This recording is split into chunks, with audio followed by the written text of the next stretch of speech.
Oui, ce fut une très bonne nouvelle de récupérer les 3 points contre Dauphin Noir qui nous ont permis de rentrer dans la course, on va dire, au contact des équipes favorites de ce play-off. Euh, Nous avons aussi fait match nul à Lubumbashi, contre Lubumbashi Sport, un match que nous avons totalement dominé durant la seconde période.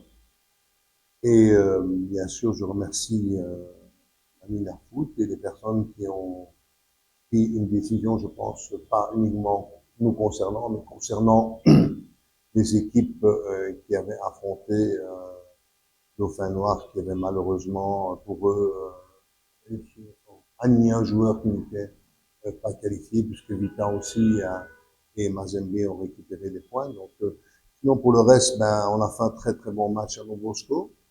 Maintenant, on est revenu ici et on va rencontrer ben, deux grosses équipes, hein, deux équipes habituées à jouer la Coupe d'Afrique, qui sont Maniama Agnon et puis dans quelques jours après TP Mazembe.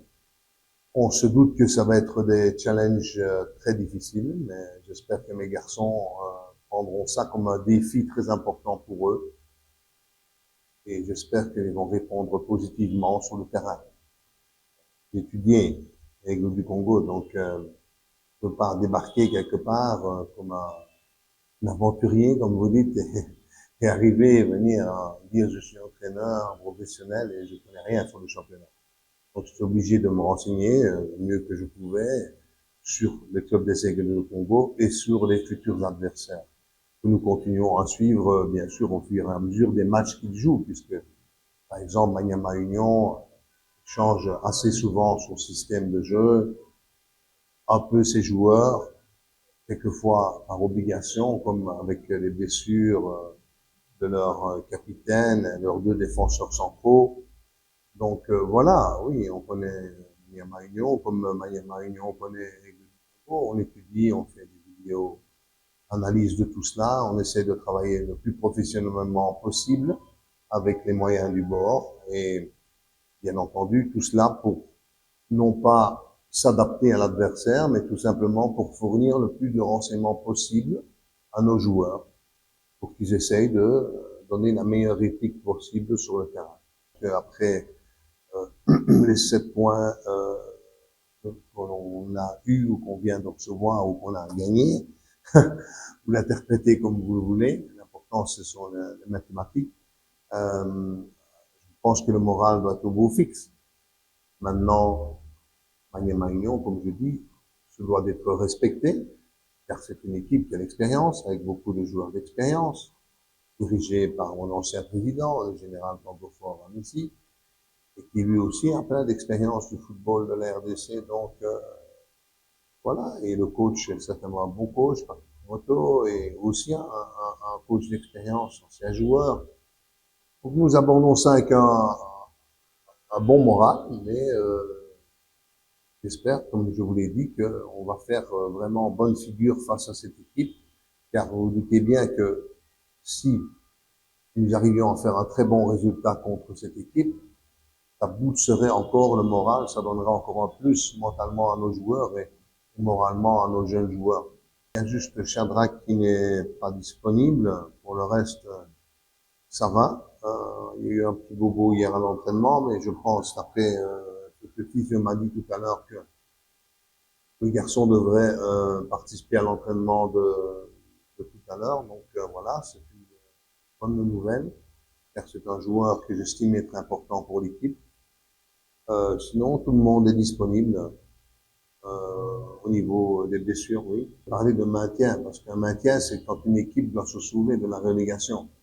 Et ici, on ne joue pas là, pour se sauver de la relégation. Vous êtes la deuxième personne qui utilise ce mot, mais maintien, pour nous en tout cas, ça signifie que tu dois sauver l'équipe et éviter la relégation. Donc, j'ai toujours dit qu'on essaierait de faire le mieux possible dans le play-off pour faire plaisir à nos supporters, pour aussi remercier des gens qui ont participé à cette campagne et qui ont permis au club d'être dans ce play-off. Donc, c'est évident qu'au fur et à mesure, on dit l'appétit vient en mangeant, n'est-ce pas?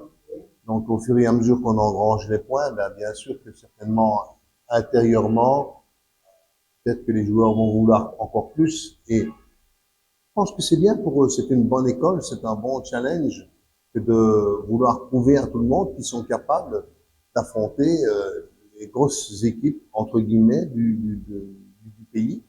Et c'est une très bonne expérience pour eux. Je leur explique tous les jours que pour eux, ces playoffs devraient être assimilés à une équipe comme Miami Union, comme Lupopo, comme Mazembe qui joue la Coupe d'Afrique. Pour eux, c'est un genre de mini-Coupe d'Afrique. Ils voient déjà la différence de niveau, et là, je peux dire qu'il y a une grosse différence de niveau, pour avoir suivi des matchs que je vous ai dit que j'ai étudiés avant, entre la phase classique et le playoff. On voit tout de suite qu'il y a une différence de niveau en fonction des adversaires que nous rencontrons. Je sais qu'on a organisé des fan zones. Il y en a une qui a dû être annulée puisque l'heure du match a changé au dernier moment. Une s'est faite aussi coup simple puisque c'était, je pense, contre le Lubumbashi Sport. Et puis je pense que c'est notre média officer, allons nous dire, qui a filmé et qui a retransmis ici.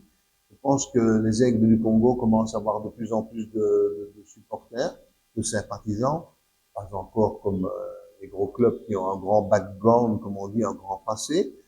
Mais je pense que beaucoup de personnes, même s'ils ne sont pas supporters des Aigles du Congo, se rendent compte qu'on développe un football tout à fait correct. Et ça, c'était mon objectif premier.